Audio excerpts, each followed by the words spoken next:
Hi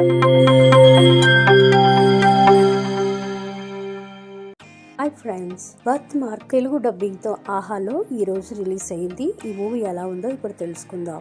Shabbir కలార్కల్, Mirna Menon వీళ్ళిద్దరు కూడా ప్రధాన పాత్రలో నటించినటువంటి ఈ సినిమా ఎలా ఉందంటే, డానియల్ తన భార్య ప్రెగ్నెంట్ గా ఉందని తెలుసుకొని 1990లో తిరిగి వస్తాడు. తన భార్యకి డెలివరీని ఒక ప్రకృతి వైద్యశాలలో చేయాలని తనని తీసుకొని వెళ్లి ఇద్దరు కలిసి వెళ్తారు. వెళ్ళినప్పుడు అక్కడ జరిగినటువంటి సంఘటనలు, నాగరికత్వంలో బతికినటువంటి వీళ్ళు ప్రకృతిలో బతకాలి అంటే చాలా టఫ్ అనేది వాళ్ళకి అర్థమవుతుంది.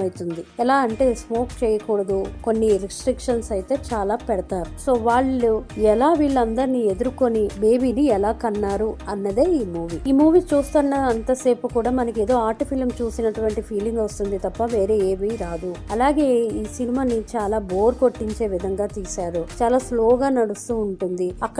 అక్కడ జరిగినటువంటి పద్ధతులు అవన్నీ మనం చూస్తే చాలా కామెడీగా, తర్వాత చాలా అన్రియలిస్టిక్ గా కనిపిస్తూ ఉంటాయి. ముఖ్యంగా స్మోకింగ్ చేస్తున్నప్పుడు పనివాడు డానియల్ ని చెక్ చేసే విధానం చూస్తే చాలా దారుణంగా అనిపిస్తుంది. అలాగే గర్భవతి అయిన జెన్నిఫర్ మీద చుట్టూ కూడా ఆడవాళ్ళు కలిసి డాన్స్ వేస్తూ ఉంటారు. ఆమెకి కళ్ళు తిరిగి పడిపోయినా కూడా పట్టించుకోనటువంటి ఈ ఆచారాలన్నీ చూస్తుంటే చాలా కామెడీగా, ఫన్నీగా అనిపిస్తాయి. ఏమాత్రం సూట్ కావని అనిపిస్తాయి. అలాగే ఇంత దారుణంగా ఉన్నటువంటి ప్రకృతి వైద్యం అవసరమా అని కూడా మనకి అనిపిస్తుంది ఈ సినిమా చూస్తే. ఈ సినిమా చూడడానికి చాలా బాగున్న స్టోరీలైన అంత పెద్దగా లేకపోవడం వల్ల మనకి అన్ని తెలిసిపోతూ ఉంటాయి. బ్యాక్గ్రౌండ్ స్కోర్ పర్వాలేదు అనిపిస్తుంది. పాటలేమో అంత బాగా మెప్పించలేవు. ఇప్పుడు ఈ సినిమా అయిపోతుందిరా బాబు అన్నట్టు అనిపిస్తుంది. థియేటర్ లో చూసినటువంటి ప్రేక్షకులకి మనం ఒక దండం పెట్టచ్చు అలా అనిపిస్తుంది. ఎందుకంటే ఇది వెబ్ సిరీస్ లాగానే ఉంటుంది తప్ప ఎక్కడ కూడా సినిమా లాగా అనిపించలేదు.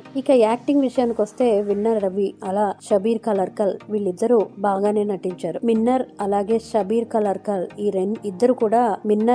షబీర్ కలార్కల్ ఇద్దరు కూడా బాగానే నటించారనే చెప్పుకోవాలి. వాళ్ళకి అంత పెద్ద స్కోప్ కూడా లేదు. నటనలో ఏమీ అంత మెప్పించదగినటువంటి సిచ్యువేషన్స్ గానీ ఎక్కడ కనబడవు. సో పర్వాలేదనే అనిపిస్తుంది. మీకు గానీ ఒకసారి ఈ మూవీ చూడాలనిపిస్తే చూడొచ్చు. సో ఈ మూవీకి నేను ఇచ్చే రేటింగ్ 1.5 out of 5. మీకు కానీ వీడియో నచ్చినట్లయితే మర్చిపోకుండా లైక్ చేయండి, subscribe to my channel. Thank you for watching.